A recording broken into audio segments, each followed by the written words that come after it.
Hello বন্ধুরা, কেমন আছেন সবাই? সোনার সংসারের নতুন একটি ব্লগে আপনাদের সকলকে স্বাগত জানাই। সকাল থেকেই ভীষণ সুন্দর হাওয়া দিচ্ছে। ছাদের ওপরে এসেছি, কিন্তু নিচে নামার ইচ্ছা একটুও হচ্ছে না। আর উপরে এসেই দেখছি গাছের ওপরের ডালগুলোতে আমগুলো বেশ ভালোই বড় হয়ে গেছে আর ভর্তি আম হয়েছে। গাছটা যতটা লম্বায় বড় না, ততটা কিন্তু চওড়ায় ডালপালা অত বেশি নেই। কিন্তু যাই হোক, অনেক আম হয়েছে। আর নিচে এলাম একটু লেবু পাড়তে, একটু লেবু জল খাবো, এত গরম পড়েছে। তো দেখছি যে অনেক লেবু হয়েছে গাছটা ভরে, দেখি কোন লেবুটা নেওয়া যায়। আর এদিকে দেখুন, আমার শাশুড়ি মা লাউ গাছ বসিয়েছে। সেই লাউ গাছে কি সুন্দর লাউ হয়েছে। এর আগেও অনেকগুলো লাউ হয়েছে, সেগুলো পেরে নেওয়া হয়েছে। দুটো লাউ গাছ লাগিয়েছে, তাতেই একদম জুড়ে গেছে পুরো ভাড়াটা। কিন্তু এর পেছনে অনেক পরিশ্রম আছে। তো শাশুড়ি মা একা পেরে ওঠে না, বয়সটা হয়েছে তো অনেকটাই। তো পাশের বাড়িতেই আমাদের একটা ছেলে আছে, তাকে নিয়ে দুজনা মিলে এই কাজগুলো করে। আর এদিকে দরজা বসিয়ে রেখেছে যাতে না কুকুর ঢুকতে পারে, চারিদিকটা সুন্দর করে ঘিরে দিয়েছে। আর এই আমাদের কাঁঠাল গাছে দেখুন কি সুন্দর কাঁঠাল হয়েছে। আর এবারে যাই রান্নার দিকে। আজকে চিংড়ি মাছ কিনে এনেছে ওর পাপা, তো ভাবছি চিংড়িটা দিয়ে খুব সুন্দর করে একটু ভাপা বানাবো। অনেক দিন চিংড়ির ভাপাটা বানানো হয় না। আর এই তেলের কৌটোটা নতুন কিনেছি, দুটো কৌটো কিনেছি। তো সর্ষের তেলটা শেষ হয়ে গেছে, তাই রান্নার আগে ভাবলাম ঢেলে নিই। আগের তো দেখেছিলেন মেট্রো থেকে কিনেছিলাম, সেই কৌটোটা ভীষণ তেল লিক হতো, সাইড থেকে গা দিয়ে গড়িয়ে বেয়ে পড়তো। কিন্তু এই বোতলগুলো এত সুন্দর, পুরো এয়ারটাইট, একটু তেল লিক হয় না। তো দুটো বোতল কিনেছি, একটা সাদা তেলের, একটা সর্ষের তেলের। ব্যবহার করছি বেশ ভালোই। আর পাশে কত ml তেল পরিমাণটাও লেখা আছে, সেটা সুবিধা হয় ঢালার ক্ষেত্রে আর কি। তো চলুন তাহলে এবার রান্নাটা শুরু করে দিই। দেখতে দেখতে অনেকটাই বেলা হলো। চিংড়ি মাছগুলো ভালো করে আমি এখানে খোলা ছাড়িয়ে ধুয়ে নিয়েছি। ওর মধ্যে পরিমাণ মতো নুন দিয়ে দিচ্ছি, আর দিয়ে দিচ্ছি পরিমাণ মতো হলুদ দিয়ে এটাকে মাখিয়ে অন্তত 10-15 মিনিট মতো রেখে দেব ম্যারিনেট করে। আর একটা বাটি নিয়ে ওতে ছাঁকনি নিয়ে কিছুটা টক দই এর মধ্যে ঢেলে রাখছি। আসলে আজকের আমার ভিডিওতে বিশেষ উপকরণ দুটোর মধ্যেই একটা হচ্ছে টক দই, কারণ অনেকেই চিংড়ির ভাপাতে টক দই দেয় না, কিন্তু আমি বলবো অবশ্যই দেবেন, তাহলে টেস্টটা পুরো পাল্টে যায়। আরেকটি উপকরণ আছে বিশেষ, সেটা আপনাদের দেখাচ্ছি।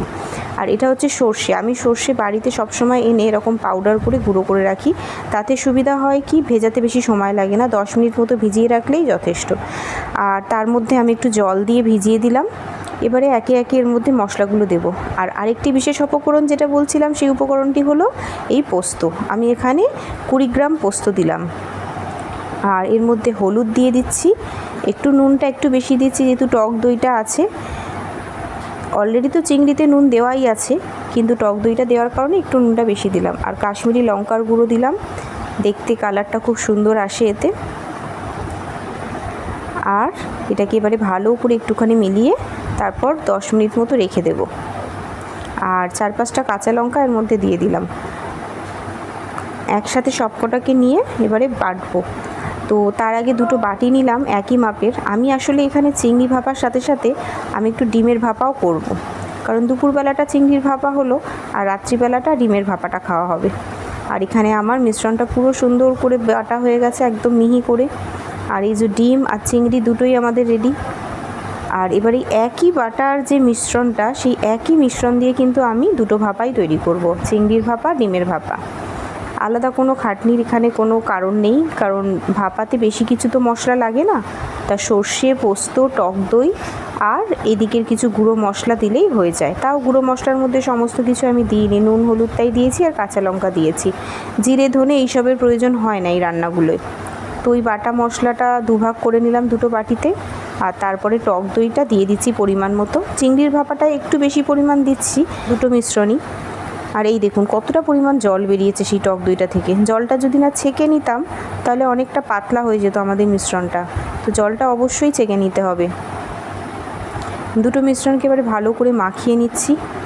আসলে এই গরমের সময় তো গরম ভাতে যদি একটু শুধু এরকম ভাপা পাওয়া যায় তাহলেই খাওয়া হয়ে যায়, আর বেশি হাবজি গুবজি তরকারির দরকার পড়ে না। তো এখানে আমি একটু কাঁচা সর্ষের তেল দিয়ে দিলাম। কাঁচা সর্ষের তেলটা তো অবশ্যই দিতে হবে, তেল ছাড়া তো রান্নায় টেস্ট হবে না। আর কাঁচা তেলটায় খুব সুন্দর একটা গন্ধ ছাড়ে। আর ভালো করে একটু মাখাবেন, দেখবেন মেখে গেছে। প্রথমে কিন্তু তেলটা মিশতে চাইবে না, তারপর ভালো করে ফাটালে ফেটে যাবে। আর একটু নুনটাও চেখে দেখে নিলাম যে ঠিকঠাক আছে কি না। নুন একদম ঠিকই আছে। এবারে আমি এর মধ্যে ডিম দিয়ে দিলাম। আর একটা বাটি রেখে দিয়েছি সেটা চিংড়ি মাছটা দেওয়ার জন্য। ভালো করে মিশিয়ে নিয়ে আর একটু ডিমগুলোকে না চামচে করে এরকম গিতে গিতে দিচ্ছি, তাহলে কী হবে, ডিমের ভেতরেও মশলার টেস্টটা ঢুকবে। আপনারা চাইলে ছুরি দিয়েও কাট করে নিতে পারেন আগে থেকে, তা আমি আর আগে থেকে কাট করা হয়নি, তাই আমি চামচ দিয়েই ওটা ডিমটা গিতে গিতে দিলাম। এবার চিংড়ি মাছটা ভালো করে মিশ্রণের সাথে মাখিয়ে নিই। এই ভাপা রান্নার ক্ষেত্রে আর কোনো কিন্তু কাজ নেই, যা কাজ এই আগের প্রসেসেই। এবার রান্নায় তো আর কোনো ঝামেলা নেই, শুধু এটা দিয়ে দিলেই হয়ে যাবে, ভাপাতে দেওয়াটাই যা কাজ। আর এখানে একটু লঙ্কা চিড়ে আমি দিয়ে দিচ্ছি ওর ভেতরে। কাঁচা লঙ্কাটা চিড়ে দিলে কাঁচা লঙ্কার স্মেলটা খুব সুন্দর আসে ভাপার মধ্যে। আর একদিকে আমার চিংড়ির ভাপা আর একদিকে ডিমের ভাপা রেডি। আর আমি দুটো কড়া দুদিকে একসাথে বসিয়ে দিয়েছি গ্যাসে, যাতে আমার তাড়াতাড়ি হয়, কারণ একটা একটা করে করতে গেলে সময়টা অনেকটা চলে যাবে। তো দুটো কড়া দুদিকে জল দিয়ে একটা করে হট স্ট্যান্ড বসিয়ে দিয়েছি, স্ট্যান্ডের উপরে বাটিটা বসাবো। আর অবশ্যই যেন বাটিটা তলাটা জলে ডুবে থাকে, সেই পরিমাণ জলটাই নেবেন। খুব সাবধানে আস্তে করে দুটো বাটি দুটো কড়ার মধ্যে বসিয়ে দিচ্ছি, গরম আছে একটু সাবধানে তাই দেবেন। এগুলো খেতে খুব সুন্দর লাগে, আর এই রান্নাগুলো খুব সহজ কিন্তু অসাধারণ খেতে লাগে। কষা রান্না বা যে কোনো কারির থেকে এই রান্নাটা সাদা গরম ভাতের সাথে খুব ভালো লাগে। আর এখানে দুটো স্টিলের ঢাকনা নিয়ে ঢেকে দিলাম। অবশ্যই এটা স্টিলের পাত্রে ব্যবহার করলেই ভালো, তাহলে স্টিমটা ভালো পাওয়া যায়। স্টিলের টিফিন বক্সও অনেকে ব্যবহার করে, কিন্তু স্টিলের টিফিন বক্স গরম গরম অবস্থায় না খুলতে খুব অসুবিধা হয়। তারপর থেকে আমি স্টিলের টিফিন বক্স আর ব্যবহার করি না, আমি এরকম স্টিলের বাটি ব্যবহার করি। আর একই মাপের স্টিলের ঢাকনাও নিয়ে নিই, অসুবিধা হয় না। আর ওই যে কড়ায় একটা ফুটো ছিল সেটা ঢেকে দিলাম একটা ছোট্ট ঢাকনা দিয়ে। আর এদিকে আমাদের রেডি দুটো ভাপা। সর্ষেগুলো ওপরের দিকটা ফুলে উঠেছে, এটাকে নাড়লে ঘেটে নিলেই কিন্তু একদম খুব সুন্দর একটা গ্রেভি বেরিয়ে যাবে। একদম প্রপার হয়ে গেছে, চিংড়ি ডিম দুটোই আমাদের ভাপা রেডি। দেখুন তলার দিকে গ্রেভির থিকনেসটা দেখুন, একদম পারফেক্ট, না বেশি মোটা না বেশি পাতলা। এটাকে নেড়ে নিতে হবে, একবার নেড়ে নিলেই কিন্তু রেডি আমাদের খাওয়ার জন্য।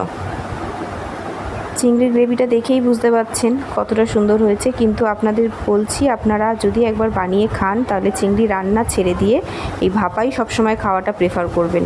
আর তার সাথে ডিম ভাপাটাও খুবই ইজি একটা রেসিপি, অথচ একই মিশ্রণ দিয়ে হয়ে যাচ্ছে, খুব ভালো লাগে খেতে। আপনাদের কেমন লাগলো ভিডিওটা অবশ্যই কিন্তু আমাকে জানাবেন। আর তার সাথে আমি একটু কড়াই রান্নাও করেছিলাম, বরবটি কড়াই। আর ভিডিওটা ভালো লাগলে অবশ্যই চ্যানেলটা সাবস্ক্রাইব করবেন। আর সবাই ভালো থাকবেন, সুস্থ থাকবেন, সাবধানে থাকবেন।